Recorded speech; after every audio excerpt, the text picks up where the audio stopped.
Hello, welcome to Talk About Houses. I'm Todd. I'm Oana. So today we are going to talk about the 7 steps to buying a house. There are a lot of first-time home buyers. Actually, right now there are more first-time home buyers than ever in history. Right. The most in history. Okay, so we're just going to jump right in. The first step to buying a house is making an offer. Yay. Okay, so you want to make your offer. Fantastic. So keep in mind a couple things. First of all, make your best offer coming out of the gate. There's a lot of competition out there, so let's not play games. Make your best offer. Make it clean, make it sweet. Make sure that you're using all the tools in your tool chest, whatever that may be for you, whether you're using down payment assistance or whatever it is that you're doing. You can use the closing date as a negotiating point, so maybe offering the seller that they can stay in the house maybe a week after closing so they can get the proceeds from the sale and then have money to move, that sort of thing. So make your best offer coming out of the gate. Okay, the second, let's say you made the offer and your offer was accepted. Yay! Okay, the next step are inspections. Yes, okay. So inspections, super important. I know you're in love with the house and it's a wonderful house, but let's have somebody who is impartial and qualified do a home inspection. So that means they're going to do a visual inspection. They're going to check things like the air conditioner, the heater, the plumbing, that sort of thing. They're not going to open up the walls or anything like that. You might also want to have things like a roof inspection, maybe a mold inspection. If it has a pool inspection, maybe a pest inspection. So be open to all these inspections and make sure that you're getting all of them so that if there's something that's not right with the house, you know, and you can make appropriate arrangements, whether that means that you ask for money to get these fixed yourself after close of escrow, or whether the problems are so overwhelming that you just want to walk away, move on, and not waste any more time on this house and get on with another house. The next step is the loan. Ooh, the money. The money, honey. The money part. Okay, so the money. So the loan. You have a lot of choices. Make sure that you speak with your realtor about this. Your realtor works with lots of lenders and they're really good at helping you find a good lender. But also talk to your friends, family, talk to your current banking institution, your financial planner. They all have all kinds of different loan programs. And make sure that when you're looking at the loan, you're looking at both the interest rate and the cost of the loan. So a lot of times there are costs of the loan, anything from appraisal fees to loan processing fees and all kinds of other fees. So you're looking at the global cost of this loan, not just either the fees or the interest rate, but you're looking at everything together and you're choosing the program and the loan and the lender that makes the most sense for your particular situation. The next step is the escrow process. Ooh, escrow. So escrow is the third neutral party that just does whatever the buyer or the seller tell them to do. So there's really not a whole lot of game going on there, except that they do have discounts. You do not get the discounts unless you ask for them. So if you are military, they almost always have a discount for you. Off escrow fees. Right. And then they have all kinds of other interesting little discount programs. So make sure that you ask. Look, the discounts aren't going to be huge. They might save you a couple $100, but a couple $100, it's a nice dinner out to celebrate your new home. The next one is the closing process. Okay, so closing process. You've gotten your loan, everything's good. So a couple of things to keep in mind with the closing process. First of all, make sure that you have the wire instructions in order to be able to wire your closing funds. That means your down payment and your closing costs. Make sure that you schedule your signing appropriately at a time that gives you enough time to review the documents and sign them. A lot of times you can have a mobile notary come to wherever you are. Sometimes you can go into the escrow company's office, but give yourself enough time.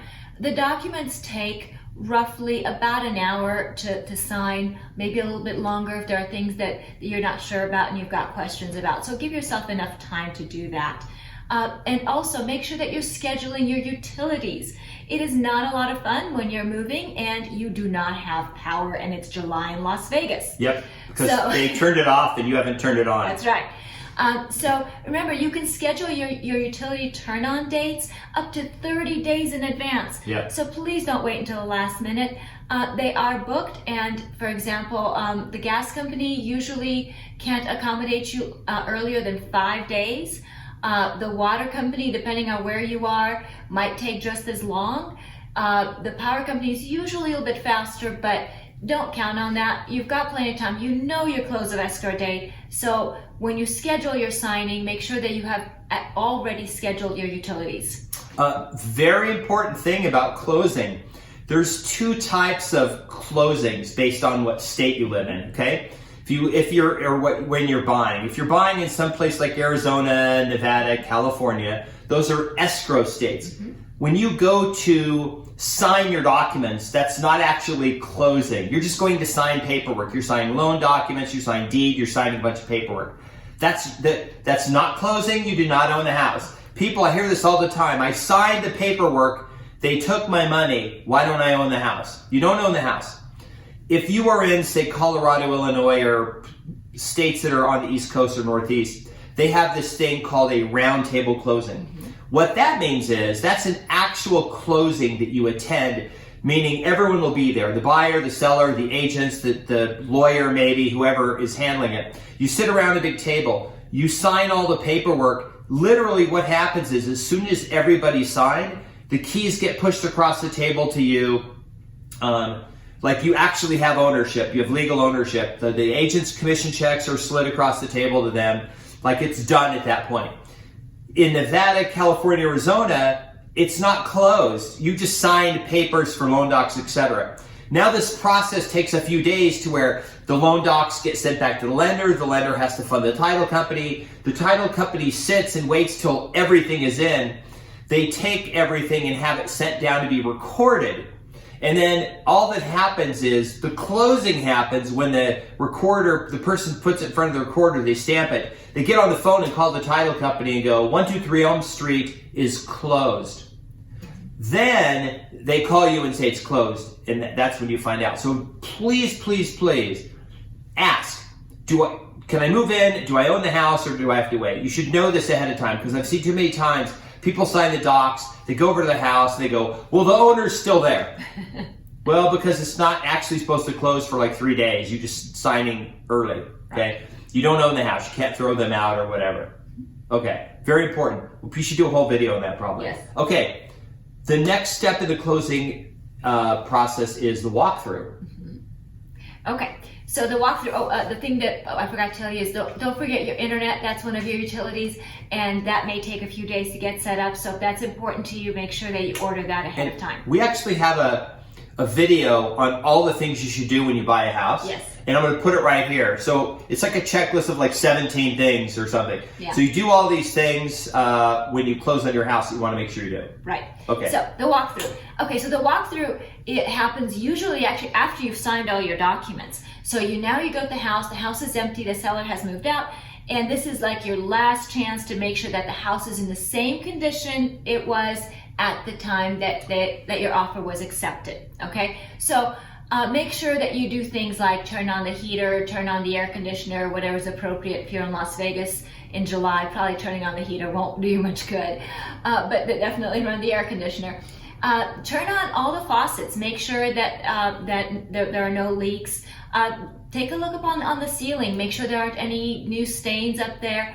Just kind of... Ceiling fans weren't removed accidentally. Right. Ceiling fans weren't removed. You know, the stove is still there. Anything that you expected. Dishwasher, whatever was in the contract, it was supposed to stay with the house. Right. So make sure that whatever was in the contract that you expected to be there is still there. You know, the pool pump, things like that. Those are still there. And you'll do this with your realtor. So make sure you ask them. If you say, hey, there was this bookcase against the wall. We thought it was built in, it was staying. And then maybe they can call the other agent. And if it wasn't specifically written in the purchase agreement, then, you know, maybe you don't get it. But sometimes those bookcases that look like they're built in, because we had one in a house, it looked like a built-in bookcase, but it wasn't. It was just sitting against the wall. Right. And it was physically just a piece of furniture, just like their couch. They took it with them. And the buyer's like, oh, I love that bookcase. Where'd it go? Yes. And it's like, no, it wasn't. It wasn't built in. Right. So it is important that everything that you expect to be there is there. If something is wrong, so let's say that all of a sudden, the ceiling fans have been removed, or there's, water shooting from underneath the kitchen sink or something like that. That's an opportunity to say, hey, there's something wrong. And usually the way that's resolved is with a credit. It's a little bit messy once you've already signed your loan documents, but something can be worked out that makes everybody whole, so to speak. So that can happen. It's pretty rare, but this is why you want to do that walkthrough. So in today's day and age where we're purchasing everything remotely, right? It's not uncommon to be able to do your walkthrough via FaceTime with your agent. We do a lot of those. Yep. So just pay attention and ask your agent to point their phone or their device to whatever interests you the most to make sure that everything is as you expect it to be. If you have any questions, your agent's right there to help you, and they're a great resource for you. Okay, the last step is you own the house. You got the phone call saying that it's recorded and you're the owner, and they're the last things you do. Right. So congratulations, the house is yours. Go ahead and move in. Yeah. Enjoy your new house. Get it cleaned. Yes, absolutely. Before you move in, that's another one. The other thing is potentially you're probably going to get the keys from the lockbox, and you might want to have it rekeyed. Yes. Remember, that's on the video that we referenced earlier. That's one of the things that you should do. It's a great video. I don't know, YouTube won't let me put it up there again. So you have to go back and watch it and watch the video. But like getting it rekeyed because you don't know who had the keys previously, things like that. Yeah, enjoy the house, move in, and it's yours. Absolutely. So congratulations on your new house. If you have any comments, questions, leave them down below. Please subscribe, hit the notification bell, and we'll see you on the next video. Bye. Bye.